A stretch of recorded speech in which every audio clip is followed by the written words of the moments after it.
Hello students, welcome to third year BCom.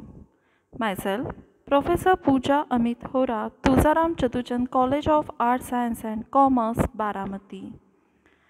Today, we are going to discuss third topic, insurance claim.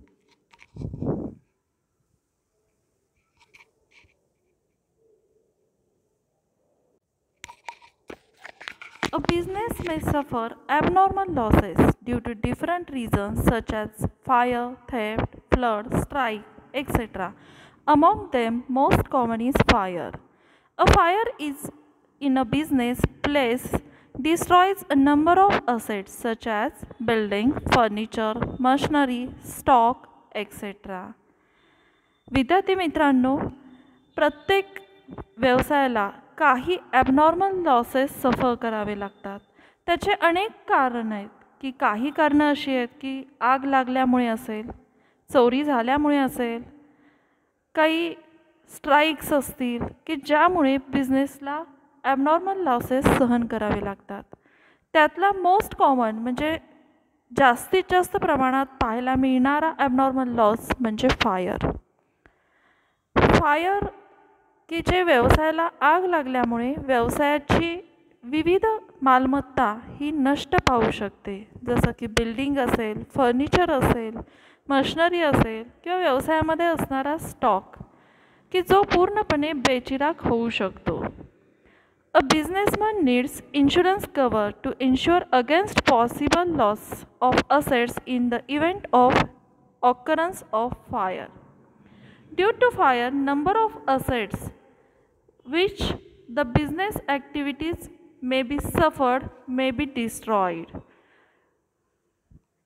व्यवसायात आग लागल्यामुळे की ज्याच्यामुळे व्यवसायाच्या वेगवेगळ्या ॲक्टिव्हिटीवर परिणाम होऊ शकतं, अशा असेट्स ह्या डिस्ट्रॉय होऊ शकतात, नष्ट पावू शकतात. मग असे जे पॉसिबल लॉसेस आहेत त्या लॉसेसबाबत नक्की काय करायचं. In the interest of business unit, it is necessary to take fire insurance policy to indemnify itself against such losses resulting from the fire. व्यवसायाच्या दृष्टिकोनातून विचार केला तर या आगीमुळे होणाऱ्या नुकसानापासून जर आपल्याला पुन्हा उभा राहायचं असेल, झालेला लॉस रिकवर करायचा असेल तर इन्शुरन्स पॉलिसी घेणं हे बेटर ठरू शकतं.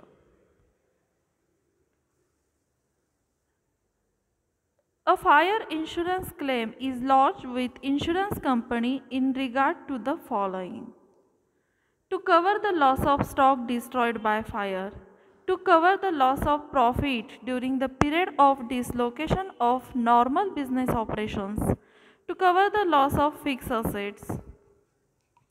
बघा विद्यार्थी मित्रांनो, कोणत्याही व्यवसायाला आपल्या व्यवसायाला आग लागल्यामुळे होणारं नुकसान हे भरून काढण्यासाठी इन्शुरन्स पॉलिसी घेता येऊ शकते. ही इन्शुरन्स पॉलिसी कशी घेता येईल तर व्यवसायामध्ये असणारा स्टॉक हा पूर्णपणे जळाल्यामुळे आपल्याला लॉस ऑफ स्टॉक पॉलिसी घेता येऊ शकते. ज्यावेळेस व्यवसायाला आग लागते त्याच्या नेक्स्ट डेपासून व्यवसाय पहिल्यासारखा आपल्या ॲक्टिव्हिटीज परफॉर्म करू शकत नाही. म्हणजेच व्यवसायाची असणारी जागा, व्यवसायाचं असणारं प्रिमायसेस हे पूर्णपणे डिस्ट्रॉय झालेलं असतं. मग नव्याने हे उभा करून व्यवसाय सुरू करण्यासाठी काही स्पेसिफिक कालावधी हा तिथे लागतो की ज्याला आपण डिसलोकेशन पिरियड म्हणतो. आणि हा डिसलोकेशन पिरियड असा असतो की ज्यामध्ये व्यवसाय आपल्या नॉर्मल ॲक्टिव्हिटीज परफॉर्म करू शकत नाही. मग अशाकरिता आपल्याला लॉस ऑफ प्रॉफिट पॉलिसी घेता येऊ शकते. जसं व्यवसायात स्टॉक ही एक मालमत्ता आहे, त्याच पद्धतीने इतर काही फिक्स असेट असतात. फर्निचर असेल, कॉम्प्युटर असेल किंवा इतर फिक्स असेट याचे देखील निश्चितरित्या नुकसान होऊ शकते. मग अशा फिक्स असेटसाठी सुद्धा आपल्याला loss of fix asset policy घेता येऊ शकते. However, the businessman will have to exercise due care and caution in insuring adequately for the loss and stock. Loss of profit and loss of stock. In the absence of insurance cover, normal business operations cannot be restored. Insurance cover would enable him to carry on business without any risk. ज्यावेळेस एखादी insurance policy तुम्ही घेता त्यावेळेस आपल्याला परत नव्याने सुरुवात करणं सहज शक्य होतं. मात्र इन्शुरन्स पॉलिसी जर नसेल तर आपल्याला परत नव्याने उभारणे अशक्य ठरते आणि पहिल्यासारखं आपला व्यवसाय परत सुरू करणं बऱ्याच वेळा शक्य देखील होत नाही. Loss of stock policy.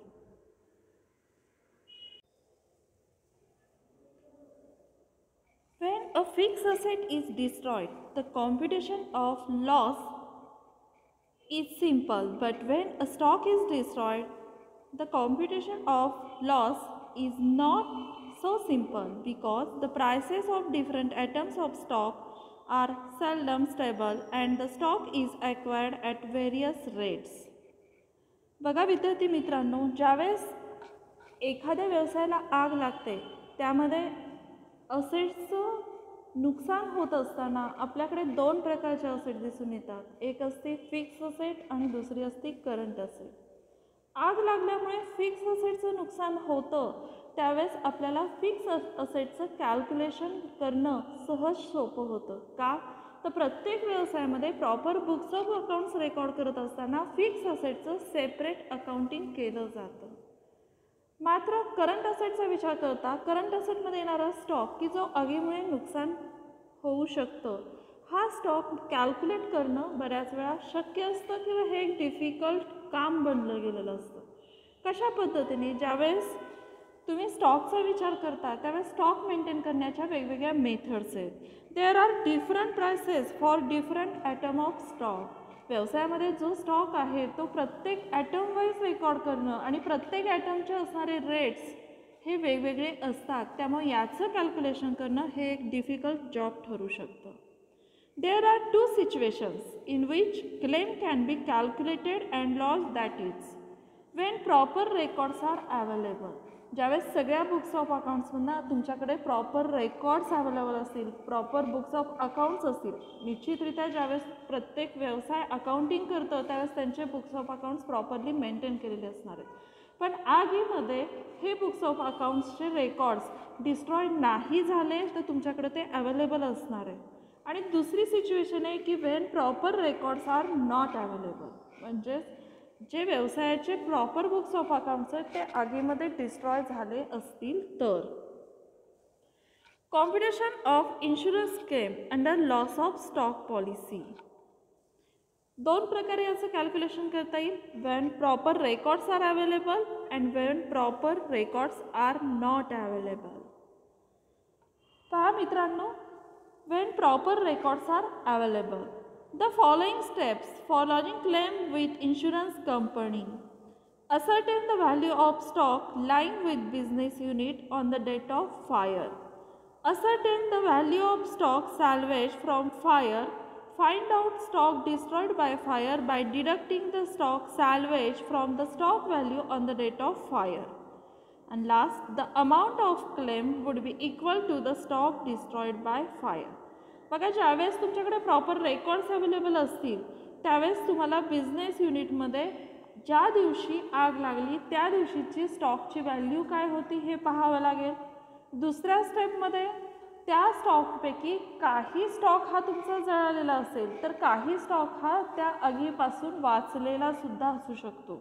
मग असा वाचलेला स्टॉक म्हणजे सॅल्वेज स्टॉक किती आहे याची व्हॅल्यू करणे आणि मग ऑन द डेट ऑफ फायरची स्टॉकची व्हॅल्यू आहे त्यातनं सॅल्वेज स्टॉकची व्हॅल्यू मायनस केल्यानंतर तुम्हाला स्टॉक डिस्ट्रॉयड बाय फायरची व्हॅल्यू ही मिळू शकते. Next, when proper records are not available. When proper records are not available,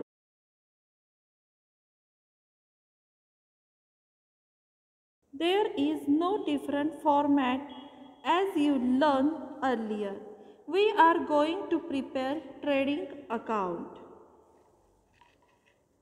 Here in the debit side of trading account, we will write opening stock, purchases, purchase returns, wages, carriage inward, freight, and the gross profit, which is the balancing figure of this trading account. In the credit side, we will write sales, return inward, and closing stock. Step second, calculate the gross profit rate from the above. Trading अकाउंटमध्ये जो आपण gross profit calculate केलेला होता त्यावरून आपल्याला gross profit rate calculate करायचं आहे. Gross profit rate is equal to gross profit upon sales into 100. Gross profit which is calculated from trading account, sales from trading account into 100.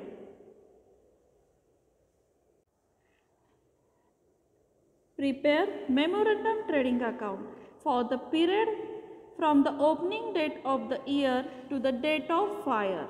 Memorandum trading account हे current financial इयरच्या स्टार्टपासून date of fire पर्यंत आपल्याला prepare करायचे. In the memorandum trading account, all the figures of opening stock, purchases, wages and sales during the above period are available and given in the problem. Memorandum trading account की जे current financial इयरचे आणि date of fire पर्यंत आपल्याला prepare करायचे त्यासाठी लागणारा opening stock, purchases, sales, wages यासारखी information आपल्याला प्रॉब्लेममध्ये दिली जाईल. The figures of gross profit is ascertained by applying the gross profit percentage of last year as calculated in step number 2 to the sales of current period. आता ज्यावेळेस तुम्ही memorandum trading account prepare करताल त्यावेळेस memorandum trading अकाउंटमध्ये आपल्याला opening stock, purchases, wages, sales दिले जातील. Missing figure असणार आहेत closing stock and gross profit. Closing stock calculate करण्यासाठी आपण मेमोरंडम ट्रेडिंग अकाउंट प्रिपेअर करतो त्यामुळे ग्रॉस प्रॉफिट आपल्याला कॅल्क्युलेट करून लिहावा लागेल. स्टेप नंबर 2 मध्ये ग्रॉस प्रॉफिट पर्सेंटेज आपण कॅल्क्युलेट केलं आहे आणि आत्ता कॅल्क्युलेशनमध्ये मेमोरंडम ट्रेडिंग अकाउंटच्या सेल्सवरून आपल्याला ग्रॉस प्रॉफिट पर्सेंटेज वापरून ग्रॉस प्रॉफिट कॅल्क्युलेट करावा लागेल. The memorandum trading account is balanced and the balancing will be represent the figure of stock lying with the business unit on the date of fire. आता लक्षात घ्या विद्यार्थी मित्रांनो, memorandum trading अकाउंटच्या डेबिटला purchases, opening stock, wedges, freight आणि gross profit आपण calculate करून घेतला आहे. क्रेडिट साईडला सेल्स असतील, सेल्स रिटर्न आपण मायनस करून घेतलेले असतील. फक्त मिसिंग असेल क्लोजिंग स्टॉक आणि ज्यावेळेस मेमोरंडम ट्रेडिंग अकाउंट आपण क्लोज करू त्यावेळेस त्याची बॅलन्सिंग फिगर हा डेबिट बॅलन्स असेल की जो आपण क्रेडिट साईडला लिहिणार आहोत तो असेल आणि त्याला आपल्याला by closing stock on the date of fire म्हणता येईल.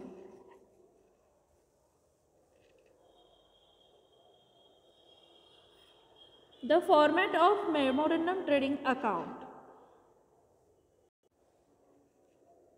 The format of memorandum trading account is not differ from the trading account. Here in the memorandum trading account we are going to write opening stock, purchases, unrecorded purchases, return outward, wages, carriage on the debit side of memorandum trading account. Memorandum trading अकाउंटच्या debit साईडला opening stock, purchases, wages, carriage आपण लिहिणार आहोत आणि gross profit आपल्याला calculate करायचं आहे. Rate of gross profit आपण कॅल्क्युलेट केला आहे अँड ऑन सेल्स म्हणजे जो पर्सेंटेज आहे ते पर्सेंटेज आपल्याला मेमोरंडम ट्रेडिंग अकाउंटच्याच सेल्सवर कॅल्क्युलेट करावे लागतील. On the credit side we are going to write sales, closing stock which is the balancing figure of this memorandum trading account.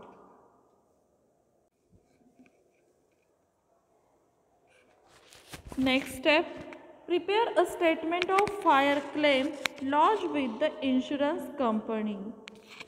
For calculating the amount of claim for loss of stock, salvage stock, if any should be deducted from the value of stock destroyed by fire.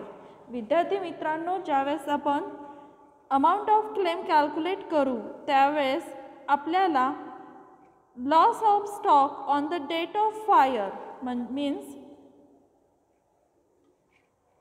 Insurance claim calculate करताना आपल्याला स्टॉकची loss जो झालेला आहे त्याची value calculate करावी लागेल आणि याकरिता आपल्याला मेमोरंडम ट्रेडिंग अकाउंटचा क्लोजिंग स्टॉक जो आपण बॅलन्सिंग फिगर म्हणून कॅल्क्युलेट केलेला आहे तो घ्यावा लागेल आणि यामधून सॅल्वेज स्टॉक मीन्स जो या आगीपासून वाचलेला स्टॉक आहे तो त्यातून लेस करावा लागेल आणि या कॅल्क्युलेशनमधून जे आन्सर मिळेल ते असेल आपले